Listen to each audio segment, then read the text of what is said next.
Hello and welcome to Cricket8 Podcast. There's really so much to talk about, but let's begin by talking about Women's T20 World Cup. The winners, to begin with, New Zealand, they were on a streak of 10 match back to back losses and then came to the World Cup with that win against India, announced themselves at the World Cup with that win against India, didn't look back after that. What does this win mean for New Zealand cricket and women's cricket? Because we've seen that it's been around those three teams that do well. Australia winning all the titles, England sneaking in between, and India doing fairly well, being consistent in finishing in top four. But New Zealand, nobody was expecting them to lift the title. Yeah, it was great. Hi, Megha, by the way. It's just brilliant for all cricket, not just women's cricket, how that tournament panned out because we were all getting a bit bored of watching Australia win all the time.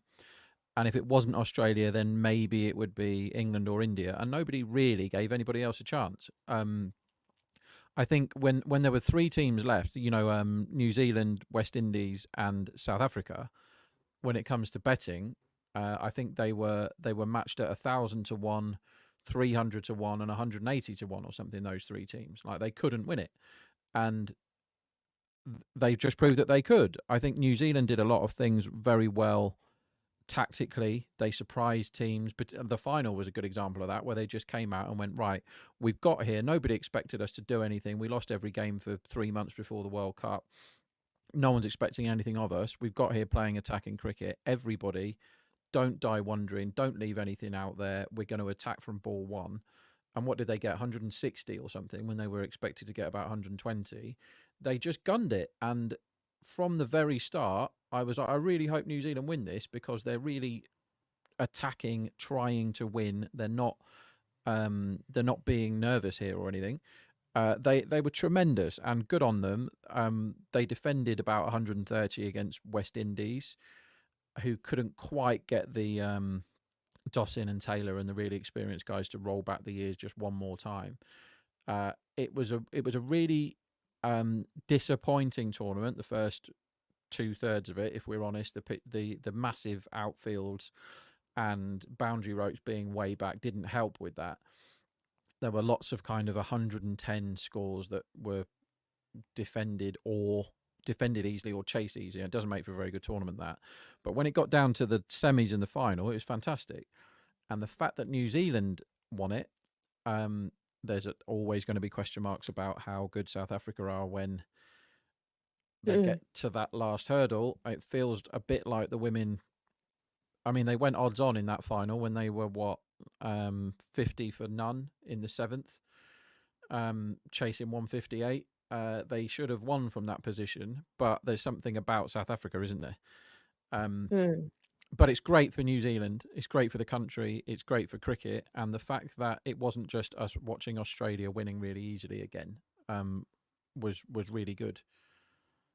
Reminds one of that football quote that cricket in this case is a simple game, at least women's cricket, where Australia always wins. And the football quote, of course, says 22 men chase a ball, and it's well documented, so I needn't quote it. Meanwhile, again, harping on it from South Africa's point of view, uh, they do talk about them having not enough resources, not having enough resources as compared to, say, England, Australia, and India. Their domestic structure is not really robust. So at the start of the tournament, not a lot of people would have expected them to finish as finalists. Previous edition of the T20 Women's World Cup as well, they finished as finalists.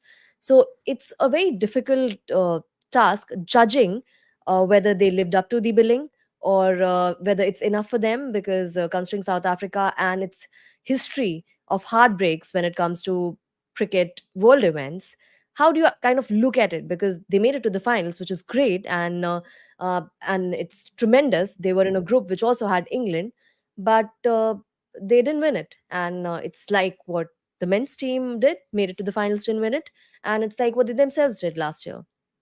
So the men's team choke, and I don't care what anybody says, they do choke, and they choke frequently, and they get into positions where they cannot lose, and then time and again they do throw it in the bin. And the one when they got it down to a runner ball and two set and no Yeah. problems in the men's T20 World Cup final, everybody was thinking, this is the one now. They played the best cricket in that World Cup. Their middle order is terrifying. You've got Set Klassen, which is the best thing you can have as a batting team. They're not going to mess it up this time. It's they were like 92% to win or something, and they went, well, we do have an over at Bumrah left, but all they had to do was block that over out, and there's something about South Africa as a nation, men's way more than the women's, where the men get themselves into winning positions and then lose, and a lot of them should have kept their mouth shut. The people like Herschel Gibbs saying, "Oh, we're definitely going to win now," on Twitter during the Women's World Cup final the other day. Just keep your mouth shut, guys. We all know what happens to South Africa. I don't actually think it was a case of choking. When you are 50 for none chasing 160, you should win. But they only have 2 or 3 bats where you'd be like really confident that they were going to get the job done. Not like the men's who have got talent all the way down, and you think, right, all they've got to do is behave themselves. Like they could have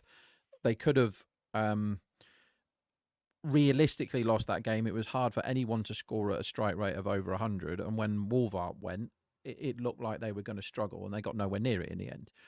I don't think you can label that team, the ladies team, you can use the C word for them. I don't think that's fair at all, because they overachieved in that competition. If you'd have said to South Africa at the start, you're going to end up as Yeah. beaten finalists, they'd have snapped your hands off. Mm. So they don't have a long history of bottling it in big games or anything like that. I just think they're a team that realistically isn't expected to win stuff. But when you look back at the men's and you go right the way back to 99 and even before, some of those ODI teams that they put on the park were world beaters on paper, and they should have won some of those tournaments. And there shouldn't have been a run out against Australia in the semi in 99. They should have beat them in the group, all this stuff. I think for men, it's a psychological thing, because you can't keep getting into really, really favourable positions and then losing if it's not something to do with your mentality. But the women, I think they overachieved. I think it's bad luck that they lost to a team that played better than they did. They were favourites, South Mm. Africa. They were favourites to beat New Zealand. So you could argue, well, they should beat them. But as we all know, sport doesn't work like that, or we'd never watch it. New Zealand played great. And they got too many runs, and the pressure, I'm not talking about choking here, the pressure of chasing quite a big score in this Women's World Cup, not many people did it, um, was too great in the end. They had 2 or 3 bats that could have done it, and when Wolvart went and Cap didn't hang around for very long, and as soon as that pressure ratcheted up and it got to like, it's 7.5 and over you need, it's 8 and over you need, and when it got past that, it was kind of done, wasn't it, this time? Um, but yeah, I don't think they choked. I just think they got beaten by a better side on the day, and you have to say, fair enough, well done, New Zealand. Mm. Is that why you're wearing this black cap? Yeah, yeah, if you like, yeah, why not? Makes a change from the West Indies kit that I'm not normally wearing. If we like. Anyway, talking about India now and looking ahead to the second test at Pune, how would India respond to the loss in the first test? We saw how they responded in the second innings, also factoring in the collapse later in the innings. But in terms of the wicket, what wicket would you expect to see for Pune? Well, they've said it's black soil, which normally means spin and staying low. Um, and so after the first test where they got seamed to death for 46, you would expect India to want to play on a spinning wicket in the second test. Not to say New Zealand are hopeless um, at spin, but India are way better. India have Yeah. way more spinners, and they're all better. That's fine. I get it from India's point of view. It probably will happen. Bracewell can't play because he's going to be at the birth of his kid or something. I can talk about that later. Um, loads of men cricketers clearing off to do family stuff when they should be playing cricket. Um, I get it from India's point of view. It seems like if it's an absolute ragger that just turns sideways from ball one, Australia didn't mind that too much when they did that, and was it O'Keefe that just bowled them out for nothing? Um, so they've got to be careful that they don't turn the pitch into so much of a spinning pitch that it's a lottery, and that the toss becomes too important. Like a pitch that turns a fair bit means that the better spinning team will win, or should win. But a pitch that turns square from ball one can turn it into a bit more of a leveler. And if if a New Zealand spinner, whoever that is this time, has a day out, then maybe they could cause trouble again. But we should talk about that first test a bit more, Hmm. because India, to their credit, got themselves into a position where they could have won that test match, having been bowled out for. I mean, to score 10 times the amount of runs you score in the first innings in the second innings doesn't happen very often. To go from 46 to 460 is incredible. Sure, the pitch flattened out loads, but India actually threw that test match away. They were 400 for three, Yeah. and they had two set guys, Pant on 90 odd and Sarfraz, walking towards 150. And they were in total and complete control against the old ball. And that test match changed. New Zealand were out of it at 400 for three because there wasn't enough time in the game. If India wanted to then shut up shop or dictate the pace of the game, they could have gone when they lost those two. They could have slowed down and gone, right, okay, we just need to take time out of the game now so we don't lose this test match here. They didn't do that. They carried on attacking. India never thought at 1 minute during that test match that they weren't going to try and win, and that is to their immense credit. But the fact that they were still trying to smack the new ball, which was seaming all over the place, and it had variable Yeah. bounce, the O'Rourke delivery to get rid of KL was as good as it gets, and he hadn't bowled that well that innings. Unbelievable ball that. They kind of, to go from 400 for three to, what was it, 460 all out. That's what killed them, amazingly. Not the being bowled out for 46, because they'd recovered from that by then. So credit to New Zealand for forcing the result from that spot. Credit to India for making it a brilliant test match, but India could have locked that game up, and they could have made it so it was impossible for New Zealand to win. But because even when they were 150 behind, India were like, we're going to win this game, and so we need to score quicker. And they had it in the palm of their hands, and they threw it away a bit. The final innings, it looked like, I mean, shout out to the drainage at the ground as well, because at various times you're looking at it and there's puddles on the ground, and normally when that happens, I'm like, well, I'm going back to bed. Do you know what I mean? I'm not getting up at 5:30 in the morning to watch cricket and there's no cricket on.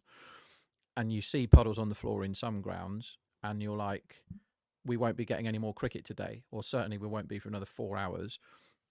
And at Bangalore, I don't know what they do there, the drainage system that they've got, but you can have standing water and 45 minutes later they're playing cricket. So that was pretty remarkable.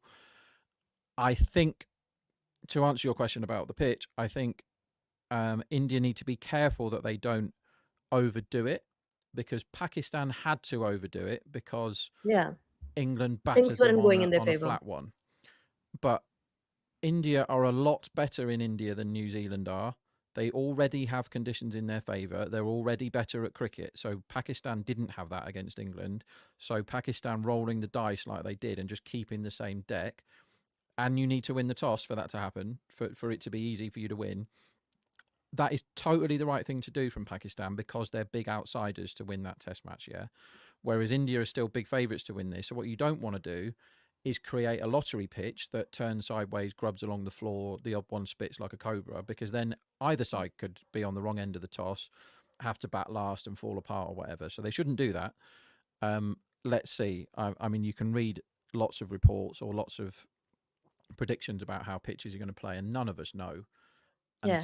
until it happens. From what I've read, it's going to be a real turner. But as I say, I think it would be a bit of a mistake if they made it a total, spinning cobra, absolute nightmare. Once again, getting back to that first test, and there's Vignesh commenting, Sarfaraz got cheeky, punt six made the ball change, and the rest is history. Do you blame the two set batter? One way of looking at it is the onus is on the set batter to take it ahead, because any batter walking in after the fall of any wicket would find it difficult. But then you had this middle order, lower middle order also needing to step up. So, what would be your perspective on the same? So the point that Vignesh made there in the comments, that the ball change made a big difference. It did. Yeah. It did change the game. I thought the new ball was doing plenty. It's very hard when you've been bowled out for 46 and then recovered to get 450 in your second innings. It's hard to say the bloke that got 150 and the bloke that got 99, it's their fault.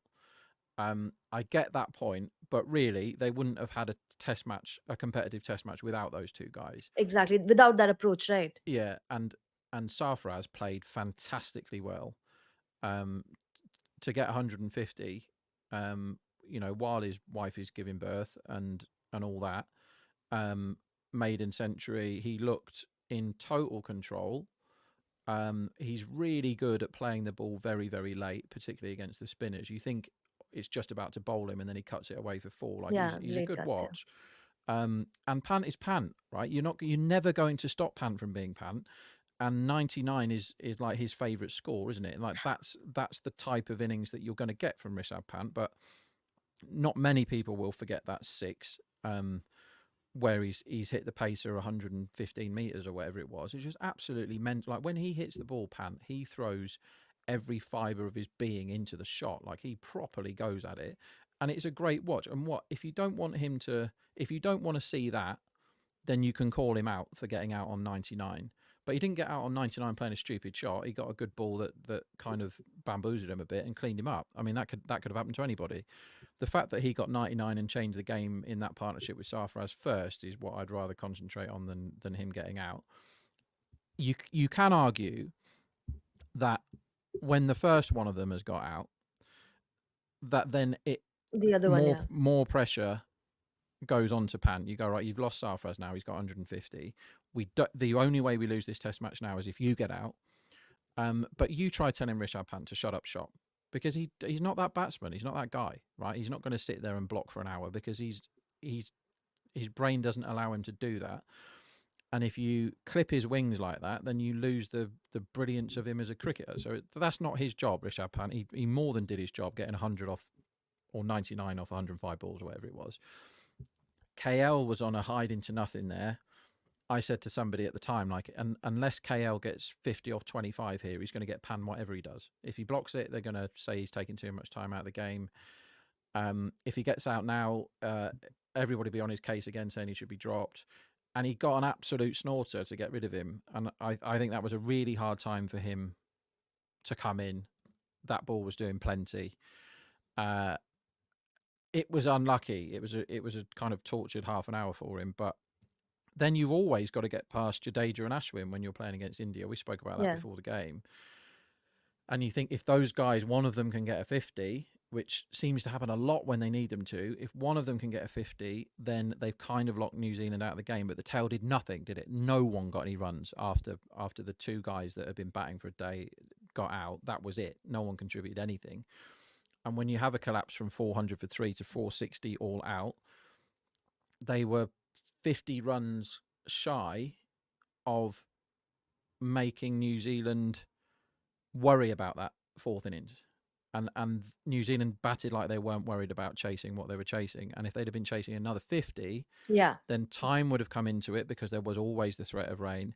But chasing Mm. 107 is nothing. But chasing on a fourth innings in India, chasing 150 you lose one early, which obviously they did first over A couple, Latham yeah. went. Then the cat can be amongst the pigeons and that, but they didn't quite do it. But it was basically, 5 of them get another 10, or somebody gets another 50. They're well in that test match, having been bowled out for 46. And New Zealand picked 3 spinners, don't forget, and Yeah. bowled them out with seam for 46. And I don't think it was a 46 all out set of conditions. I don't think it was one of those where you just Yeah. Australia at Can't do Trent anything, Bridge, yeah. memorably, where every single chance was taken. Broad just had the spell of his life, and it looked like there was going to be a wicket every ball. It wasn't like that. It wasn't those conditions. India just got caught at kind of, Jaiswal did his best. He hung around for quite a while. He played an innings that was nothing like what you would expect from him. What was he, 13 off 60 or something? But the rest didn't play very well generally. There were some good balls in there, but they shouldn't have been rolled for 46, 150, fine. He's still in the game. Hats off to New Zealand, though. Like, I didn't give New Zealand a chance of winning a test match on this tour, and they won fair and square using seamers where they didn't really pick any. And so well done to mainly O'Rourke, who was different gear, and Matt Henry, who's having unbelievable couple of years with the Red Bull. Hence the black cap. Okay, sorry. Anyway, how India got skittled for 46, there's a good areas video waiting for you on that. I'm sorry for kind of using this opportunity to publicize the video. It's already gotten a lot of views, by the way. Sanket has been talking about KL Rahul and the statement that Gautam Gambhir made on KL Rahul. Now, he's also suspecting that it's Sarfaraz who would be dropped after his 150. In a press conference, if a coach or a captain is asked about a player who's struggling, he's bound to defend the player. If he doesn't do that, he's not going about his job in the right manner. Maybe KL Rahul gets dropped. Maybe he gets, say, a lesson or two, or a kind of suggestion or two for that matter. But at least in the press conference, we'd expect Gambhir to back him, and that's a stance that we've seen the Indian management over the years follow. How do you predict what Gambia is going to say about anybody? That's an impossible task. Yeah, yeah, Um, yeah, KL's such an enigma, isn't he? Such a difficult person to talk about because everybody knows how talented he is. I think he's a bit unlucky personally because he gets asked to do a lot of things. He's clearly got a character, like when we all saw him arguing with the Lucknow owner on the field or whatever. yeah. He's clearly got a character where he wants to speak up for himself. There's nothing wrong with that. But Gambia is not exactly a shrinking violet, is he? So he's probably has run-ins with people. He's been around a long time now. He's 32 years old, KL. He's incredibly good at cricket, but he doesn't quite know what his role is. And when he came in the other day, he was so unlucky to come in the second innings, to come in at that time where it just so happened to be the hardest conditions for a day and a half. If he'd have come in 20 overs earlier against that old ball when Glenn Phillips was bowling and they were just getting the Mm, easiest six and over you've ever seen in your life, everyone would have said he was really good and he'd have got an easy 50 or whatever. He came in when it was seaming and swinging, and O'Rourke and Henry had their tails out. That was tough. Um, who are they going to drop? Don't know. You know, they've actually got four guys that can keep wicket in that middle order. You know, they've got Pant, KL, Jarrell, and Sarfaraz now. How do you drop a guy mm, that's just got 150? mm. I mean, that's not fair, is it? If somebody's just played brilliantly well and scored 150, you can't kick him out next time. They might use the excuse that he's just had a kid and say, right, we're going to give him some time with his new baby. They might do that. Um, I don't know what goes on between KL and Gambia, just as I don't know what goes on with him at his franchise, because I'd be telling him to play very differently than how he does for that side. Um, I don't know. I think it's a question of role, and he doesn't really know. Like, he's batted in a few positions now. He's been given differing roles. It wasn't long ago that Rahane was kind of better than KL at doing KL things in that middle order for India, of like adjusting his strike rate. You know, when Tempo, yeah. they chased at the Gabba, he came out and started scooping and reversing and stuff. KL, I think, probably reads a lot of the press about him, and he kind of gets into situations when he's batting that he's not particularly comfortable with, because I don't think he's quite worked out, and this is the criticism of him in the IPL, because we all know how quickly he can score. And when he's Yeah. sat there on a road at 50 off 48 balls, every cricket fan is saying the same thing. Get on with it. Like, you are killing us here. Yes, we know you can score 50, and the criticism is he's doing it to stat pad, but that the justification when Lucknow were crap and he was the only one that was getting any runs, I get it. But when you've got Pooran waiting in the dugout and Stoinis waiting to come in later, you can't chew up that many balls. I think all of that with the owner and am I the captain and are you going to keep me and all this, I think that's got in his head. And with India, he's not the first name on the team sheet. There are lots of guys going for his batting position now. You know, we've not even spoken about Ia, and I've named loads of other Yeah. people that can be the wicket keeping middle order guy.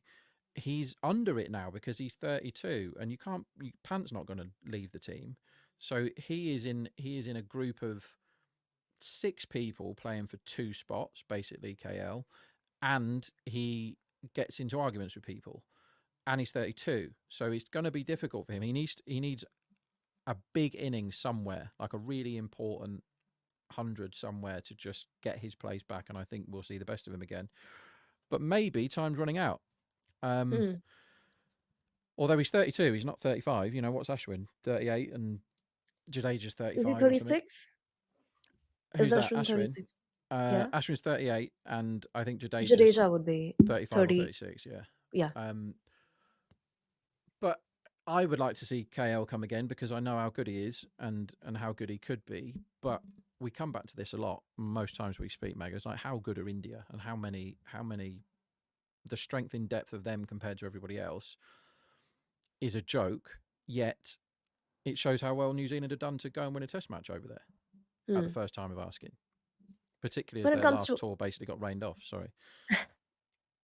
yeah, when it comes to wicket keeping options, I don't think India would be looking beyond first Rishabh Pant, of course, and then Dhruv Jurel, at least in India. KL kept last time in South Africa because that was in South Africa, not really in India.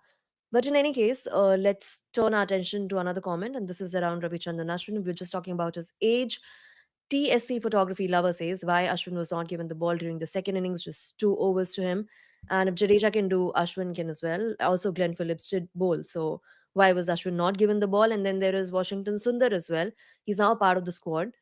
Uh, what do you make out of it? Because Washington Sundar just recently was turning out for his team in Ranji Trophy, did well, despite the conditions not really being conducive at the Arun Jaitley Stadium to spin bowling, picked up 6 wickets and scored a crucial 100 as well.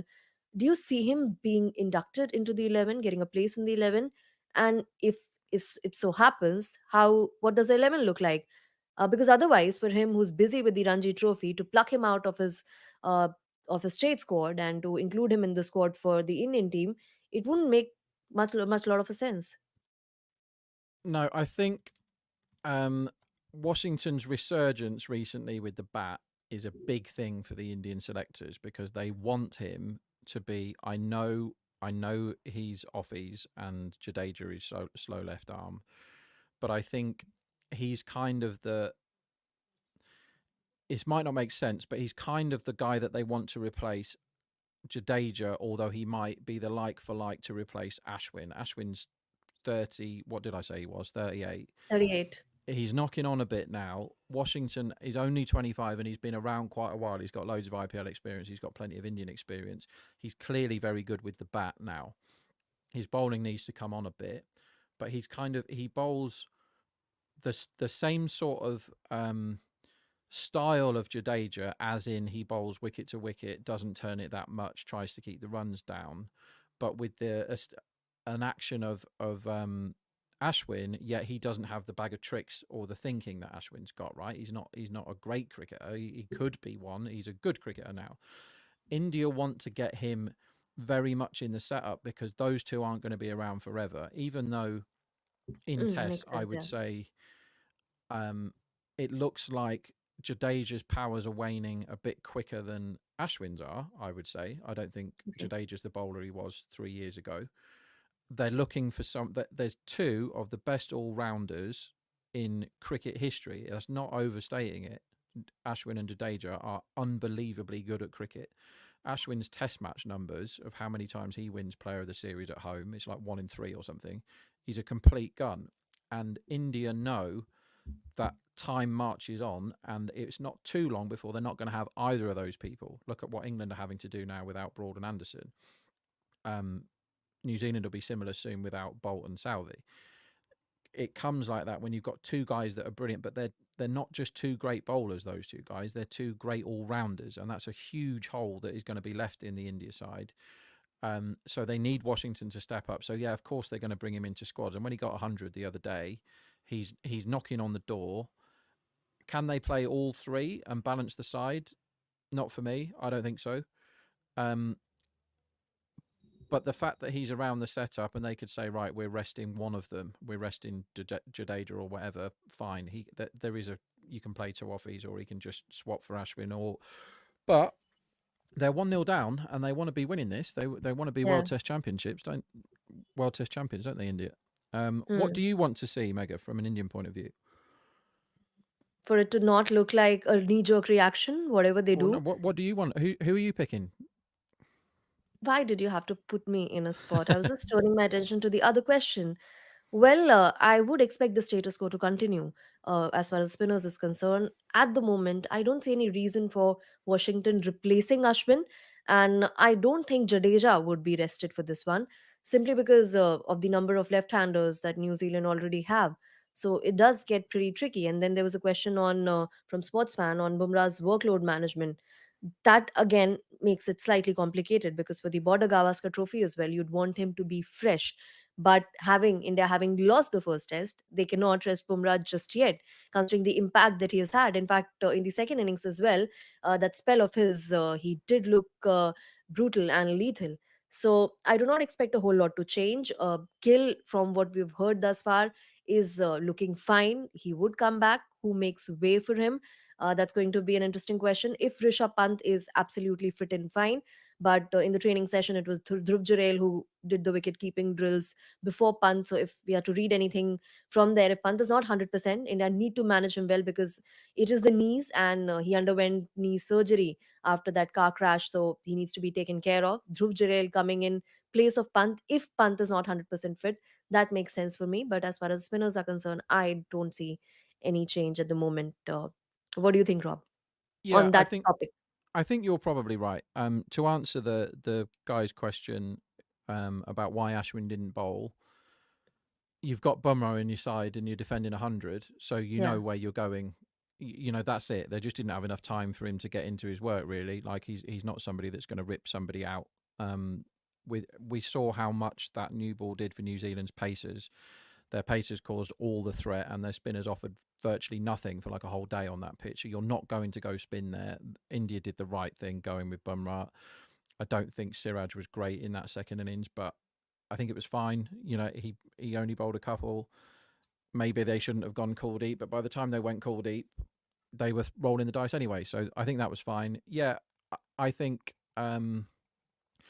when you're as good as India are, you don't need to change the team because you lost one test match. They Yeah. got blown away for 46. It wasn't the bowler's fault that happened. Um, you And can, they kind of redeemed themselves for that 46 with the sort of uh, batting that we saw from Pant and Sarfaraz. So 46 yeah, probably is not this card that they're carrying. they don't become a bad team overnight. India, I think it would be the right thing to do for the selectors is to go same 11 again if everybody's fit, and redress the balance and kind of, you know, get over that error that they made in that first innings and just go right. We're still going to win this series, and we got to get our heads back on and blow New Zealand away. Be interesting though the second test. Hmm. And so would be the third test between Pakistan and England. Do you want to talk about it? There's a question from Shera Tang on that third test, and he says, why did they choose Cuss as a lone seamer? Cuss looked way better. He did 9 wickets already, but also that workload, because he has bowled 67 overs. England have been very particular about managing the workload of their pacers. Do you attribute it to that or something else? Probably, like I can't get into the heads of the England selectors. I mean, they're absolutely mental. The bowling attack that they got on the field um, for the first test in Asia looked horrible, and England ended up winning that match basically with bowlers that I wouldn't have picked in a million years. You know, why is Bashir playing every single Test match? Um, Mm. on ability alone, like today's ability, he shouldn't be anywhere near a Test match 11. But he's still chipping in with the odd wicket, and they clearly seen something that they want to blood in him. I don't think it matters which seamer you're picking out of the ones England have got right now.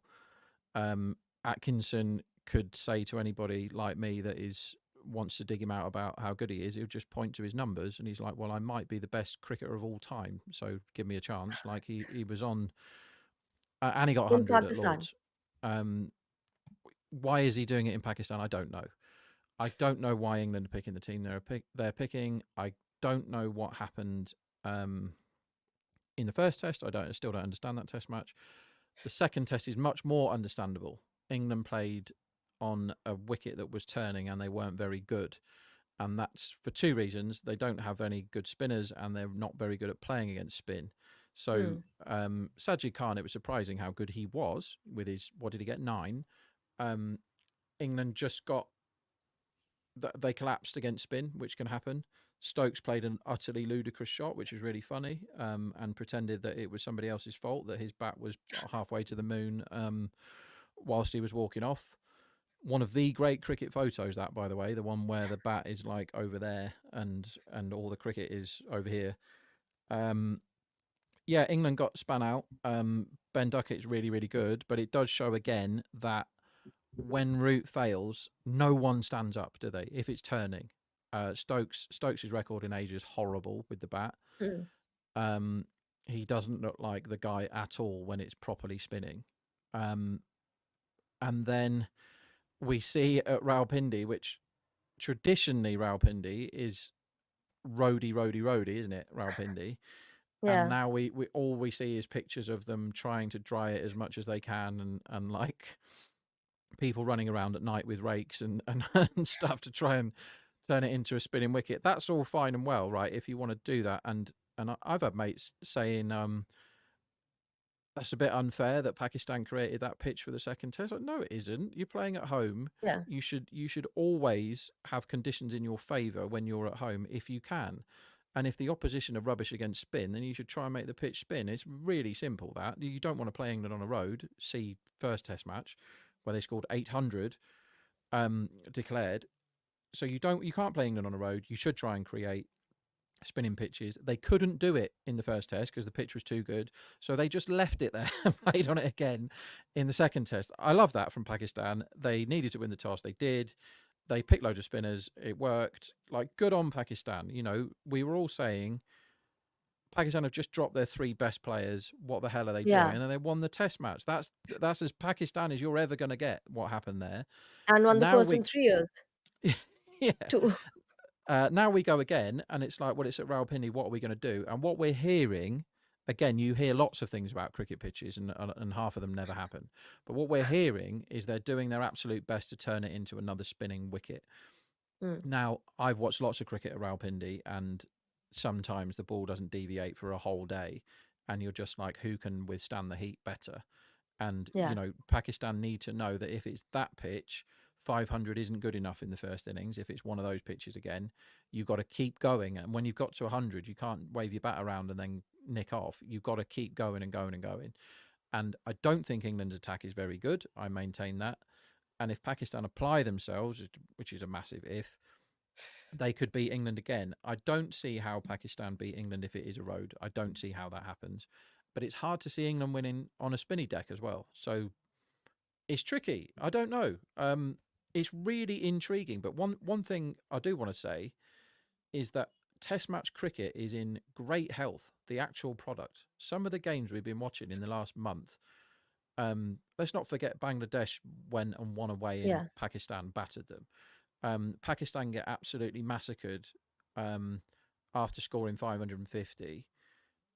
Then they drop their three best players, and then they beat the same team. Then, a few days later on the same pitch, India are getting rolled for 46 against New Zealand, and then scoring 460. Like, Test match cricket is brilliant, and everybody is making it fun. So I really hope that we keep getting Test matches. But one more thing about England: on the calendar, England aren't going to play another Test match in Asia Yeah. till what, 2026, and that isn't good enough. Like, because you can't gauge how good a team is unless they're playing in all conditions. And if you're not playing in Asia, which is like where half the cricket is now, we can't gauge teams. So yeah, once again, cricket needs to sort itself out a bit. But when you actually watch the teams playing cricket, which is what we like doing the most, the stuff that we're watching now, the games are absolutely brilliant. Hmm. I couldn't get Rob angry enough, so I'd try again after this very short.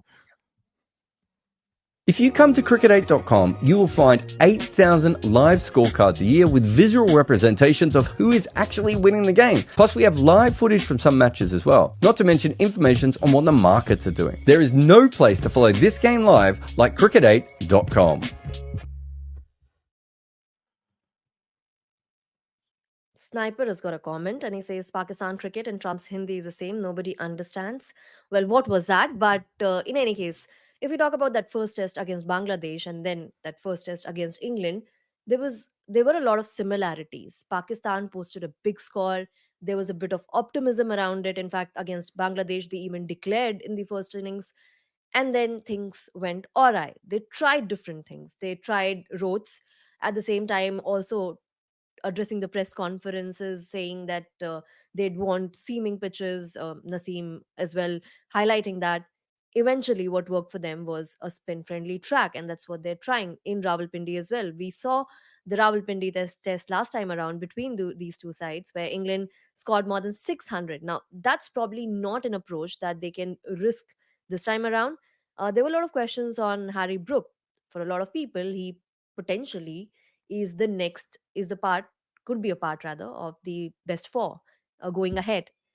Let's debate on that in the comment section, and we'd have Rob's 2 cent as well on the same. But didn't do too well in the previous test when the ball was spinning. How do you expect England to approach this test? Would it be Bazball or would it be Bazball 2.0? We don't really know the definitions exactly and the points of difference between the two, but yeah. I think it all depends on the pitch how England approach it, because we know what happened last time at Rawalpindi. England got 575 overs on the first day of the series, and that was as big a statement as you're ever going to see in a test match. They went, right, okay, you doubt us, away in Asia, we're going to show you. And they just went smack, and it was extraordinary, and Pakistan didn't really recover from that day one. You can't do that on spinning pitches. You can't do that because England aren't technically good enough at playing spin to attack all the way down and get 575 overs. If they play like that, they'll be rolled for 180. Um, the things that England have going for them is obviously Joe Root, who is in world beating form. Again, when he failed like he did last time, everybody around him seems to fail, so that's an issue.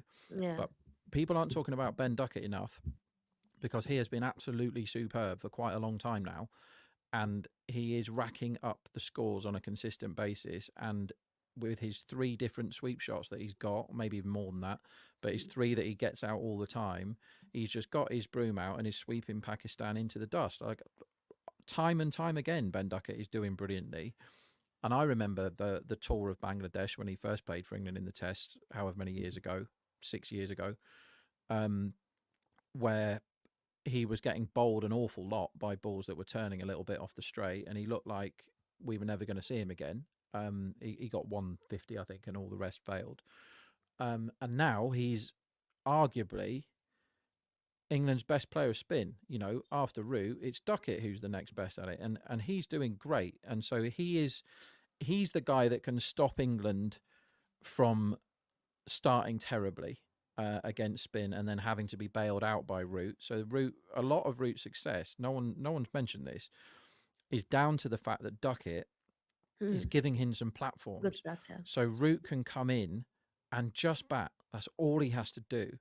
Whereas that for years post Alistair Cook, we had a succession of terrible openers in England, and we just watched failure after failure getting out and Root walking out at 10 for 2 every bloody time, and having to dig England out when the ball's still seaming around or whatever. Um, I can see the comment there from Mr. or Mrs. Photography Lover, that Duckett is the most underrated batsman. I think he is, because he doesn't get the limelight that he should do, and he is gunning it at a Sehwag kind of strike rate, whilst he's totally changed how his ability to play spin in a quite a short period of time. I think he's brilliant, Duckett. But he takes the pressure off Root, because Root isn't always walking in at 10 for 2. Sometimes now he's walking in when England have got 150 on the board, and that just hasn't Hmm. happened for a few years for him. And then Root can just bat, and the standard, you look up and he's already got 40 sort of thing. Um, that's what England have got going for them. How do they approach it? If it's a road, England are going to blast it everywhere. And if it's a spinning pitch, they might try and they'll get rolled, basically. But there's 2 guys that can stop them from getting rolled, and that's Duckett and Root. But I don't really trust anybody else for England against spin. I really don't. And talking about this spin attack, Shera Tanked is asking what happened to Hartley. Rehan Ahmed would be making a comeback. Didn't do too well in India, had an average of around 44, went at 4 runs per over. After that, fell off the radar, and white ball as well wasn't a part of the Australia's of the England squad for Australia's tour, and in the 100 as well. After a few games, got dropped. Where do you see him going ahead from here, and how much of an asset can he be for England in Pakistan? He got a fifer in debut series, but how would this test pan out for him, and about Hartley as well? So Hartley, basically, he seemed like he was a selection for India. Um, Okay. from nowhere, they just went, we think that this guy's going to go well in India. And he did way better than anybody could have possibly expected. He got seventh, didn't he, in his first go? Um, and they've kind of gone, well, he's not our guy for anywhere else. That's what it feels like from the outside. They picked him for India and they haven't really picked him again. Again, I don't know how he got in the side originally, but his numbers backed up the selection. I think it was a biomechanics thing again, and how tall he is and what his release point is and all that stuff. For whatever reason, England have said, we don't see this guy that plays for Lancashire and is going to be the guy in India, doesn't turn it enough, or whatever it is, or we'd rather go Bashir. Fine. Rehan is a guy that he started off like a train at a really young age. We've all seen the video of Warne when he was like 13 or 14, showing Shane Warne what he had in the nets in England.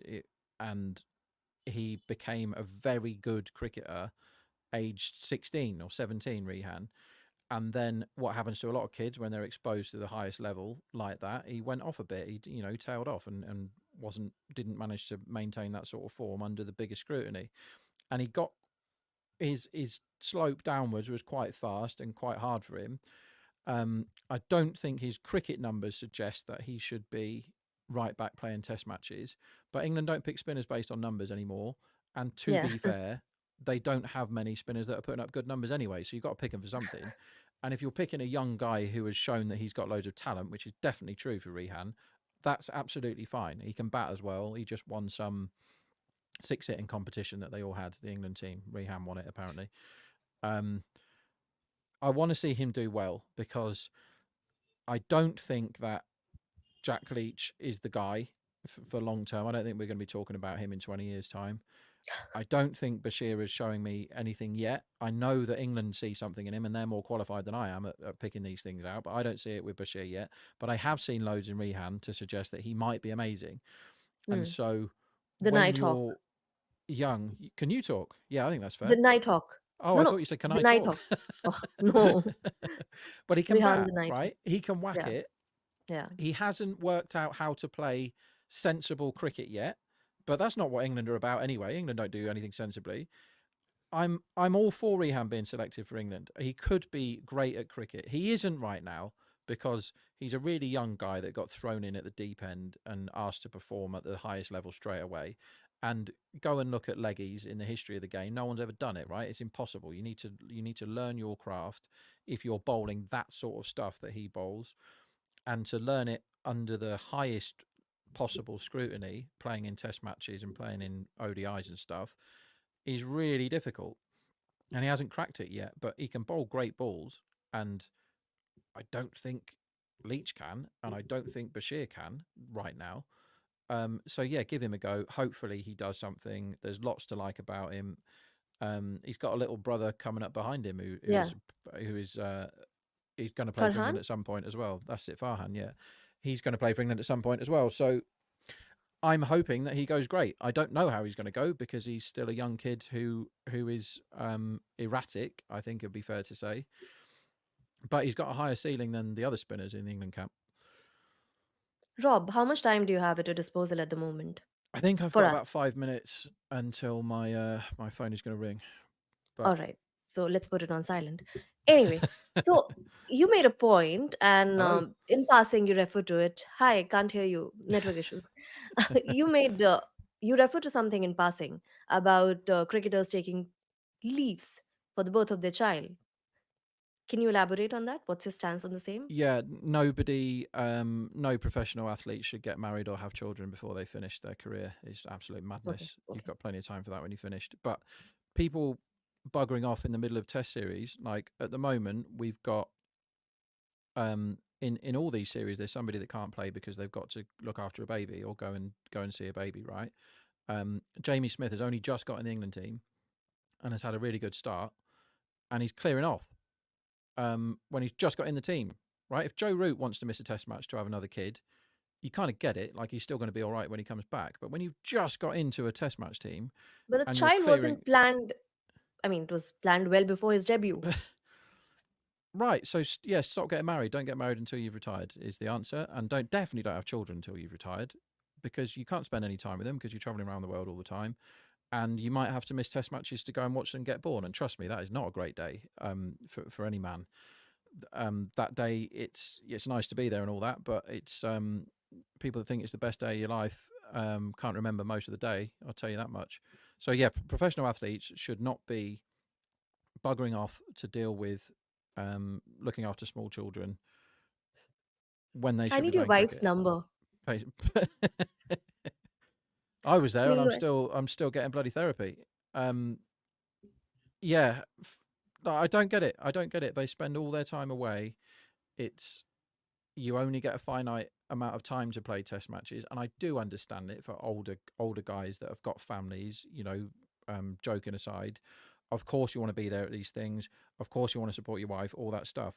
But when you're a young kid and your potential future is decided, it's on a knife edge, right? When you're just starting out in Test cricket, 5 failures, goodbye. We might see you in 5 years' time. We might never see you again. Look at the list of England spinners that we've seen down the years. People like Kerrigan and stuff. It's like, oh, you watch them play, and you're like, well, he's gone. I'm never going to see him again. You don't. Some of your shelf life is very limited, and don't limit it yourself by saying, sorry, lads. I mean, let's talk about Joe Root's brother getting married in the middle of a Test match. I mean, how does that work? And Root didn't even go. He was just like, well, I can't go. You're getting married in the middle of a Test match, you idiot. Like, what is going on in the minds of these people? But yeah, if I'm in charge of a cricket team, I'm like, I get it. It's like you don't get too many women in the women's game going, right. I'm going to plan to have this child right in the middle of the cricket season, right? They think about that stuff because it's their career and all but was that. it because earlier the women's season didn't have as many matches? Sure. I think there are sacrifices you have to make as a professional sportsman that is paid ludicrous amounts of money. Um, I mean, it's a serious point, but there's a difficult debate there. If you're somebody like Smith who's only just got into the England team, what happens now if Cox goes 100, right? And you can't drop him. He's been given the rest of the series. If he goes 100, and they say, sorry, Jamie, you've gone home, and we get it. You've gone home to be there and all that. I don't know. Like, what's the best thing? Is the best thing for his kid that he's there at the birth, or is it the best thing that he gets himself in the England team for the kid's future? It's a difficult one, isn't it? I'm not here to answer these questions. I'm here to ask them. What do you think, Megha? Well, what about his wife? She might need his presence, considering how difficult childbirths are generally. But probably that's not we are here to discuss in detail about. But we would seek your comments and your opinions in the comment section. What is your stance on it? And this an England cricketer who's going to get married as well. Anyway, didn't feature in the first test, so wasn't to feature in the second test either. Anyway, on a lighter note, because with you, Rob, I don't know when you're serious and when you're not. So benefit of doubt, Me neither. all it belongs to you. Aniket says, "Oh, trust me, Rob Duckett gets a lot of attention in there, a lot of limelight. If any Indian player does well, scores big, Duckett gets all the attention." There was another comment on the next big four. I'm not able to locate it at the moment. Kamindu Mendes should feature in that list, is what Shera Tang thinks. Rob, your quick thoughts. We might have a dedicated video for the same, but your quick thoughts on the next best four, next top four, and the comment section. But again, wait your responses on your best for the next generation. Is this spinners we're talking about? No, we're talking about okay, the best four batters for the next generation. Well, that is a tough question. So you're saying after Root and Kohli Yeah, and everybody? yeah. I think from an England point of view, everybody would think it would be Brook. It's Mhm. easy to say Brook because he scores 100 every other time he plays a Test match in Pakistan. Let's see whether Brook can bring it around the world. He looks like he's got an extremely high ceiling, so Brook would probably be one. Um, where else are we going to go here? India have way too many to pick one out as the future of Indian batting. Jaiswal is the name that springs straight into my head. It would be a big surprise if he hasn't got an incredible cricket career in front of him, because he's already brilliant at all formats. First class list A, he's already brilliant at everything. Yeah. And he's still a kid, and we all know his backstory. And I want to, I'd like to talk about him all the time. He's so good. Seems to have a brilliant temperament. He's worked incredibly hard to get to where he's got. I don't see how he isn't amazing for ages, barring injury. So it's him, isn't it? He's got to be in the 4. Lots of people think Shubman Gill, but you can't just keep saying Indian bats because they've got so many of them. I think Gill's a little bit behind Jaiswal in terms of his ceiling, but we all know And what he probably can one do. from one country would be the criteria. Yeah, you're not allowed to have loads of people from the same country. Tough questions. Tough question that. I think nobody is leaping off the page from New Zealand. I think that's fair to say, or Pakistan. Rachin, Ravindra, you think? yeah, I don't did well think. against Sri Lanka, and I then don't think in Test it looks like hmm, Kamindu is a shout. It's somebody that we haven't seen much of him yet, but yeah, nobody's getting him out in any format. Like every 13 time innings, yeah, every time and an average of he's around 92. yeah. So how can you leave him out of the conversation when so he would be the guy from Sri Lanka that you think, because when I watched him, I was at the Old Trafford Test recently. It was like he'd been playing Test cricket for 10 years, just the Yeah. tempo of it. It was like Joe Root. It was just like he's just nudging everything. For everything on his pads is one. If there's a ball there to drive, he drives it. And if there's a ball there to leave, he leaves it. Really uncomplicated, like proper cricketer. He looked the absolute business. And all I've seen from him is that he looks the business. And then do we still count Travis Head as being young enough to be in this? Yeah. Because who knows what he could be? He's still quite young. He's still got years in him. I don't want to say that there's loads of good Australians coming through because that will make me upset. So let's leave it there. 30 years But of age at the moment, Travis said. yeah, he could be anything. He could be 5 years time. Travis Head could be anything because he's had 2 or 3 years of being He's begun peaking, unbelievable. so to say. Yeah, maybe. So if he continues to go up, he could be anything. It's a shame we don't see Pooran in other formats because that guy is in some absurd form at the moment. He might be the best white ball striker right now, Pooran. So he's come of age in the last year or so. So do we have to let you go now? Yes, Are we please. under the compulsion? All right, Yes, cool. please. Remember to sign up on cricket8.com. There are plenty of fun games to be played there.